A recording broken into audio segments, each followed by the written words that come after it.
There was a season in her life when everything looked fine from the outside. She smiled. She worked. She cared for others. She showed up. But inside, something felt unbearably heavy. Her name was Eliana.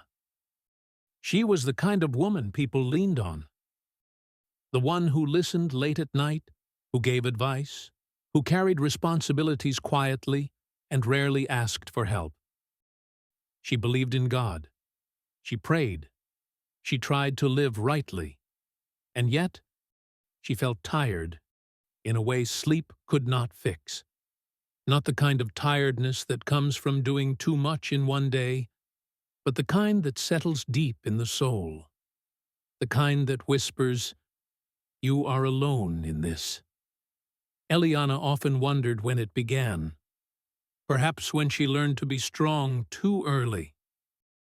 Perhaps when she realized that being dependable made people expect her to never fall apart.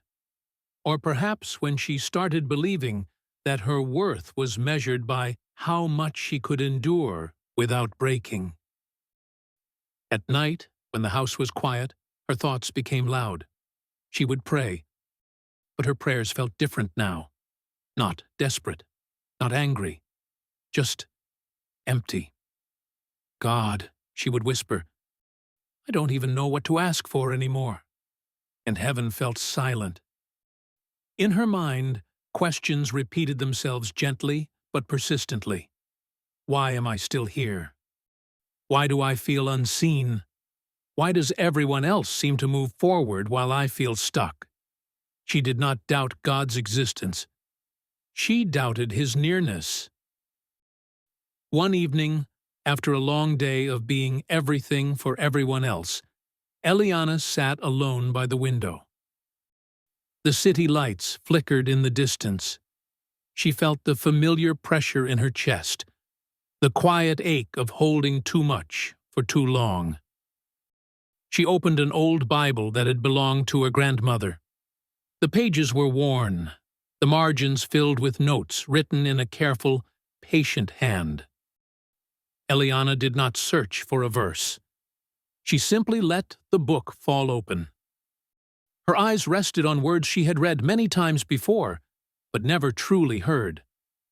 "Be still, and know that I am God." She closed the book and sighed. "Be still?" she thought. "How can I be still when everything inside me is restless?" That night, Eliana dreamed. In her dream, she was walking through a wide desert. The sun was not harsh, but constant. She carried a clay jar filled with water, holding it tightly against her chest. With every step, the jar felt heavier. She looked around, hoping to see someone, anyone, but the desert was empty.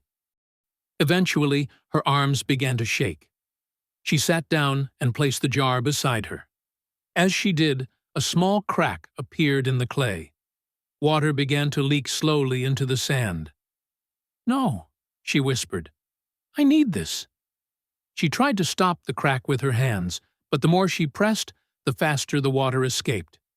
Then she heard a voice. Not loud, not commanding, but steady and kind. "Why are you afraid to put it down?" Eliana looked up and saw God standing near her, not distant, not disappointed, just present. She answered honestly, "Because if I put it down, I will have nothing left." God knelt beside her and touched the jar. "You have been carrying what was never meant to be carried alone," He said. She looked inside the jar and saw what the water represented. Expectations, unspoken pain, fear of being a burden, the need to be strong, the belief that rest must be earned. "These things," God said gently, "have been draining you." Eliana's voice trembled. "But if I stop carrying them, everything will fall apart." God smiled softly. "Or perhaps, for the first time, it will be held by me."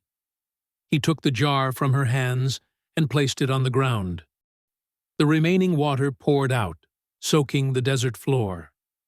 and where the water touched the sand, small green shoots began to appear. Eliana watched in silence. I was silent, God said, not because I was absent, but because I was waiting for you to stop striving long enough to listen. She woke with tears on her face. The room was quiet. Nothing in her life had changed overnight. Her responsibilities were still there. Her questions were still unanswered, but something inside her had shifted.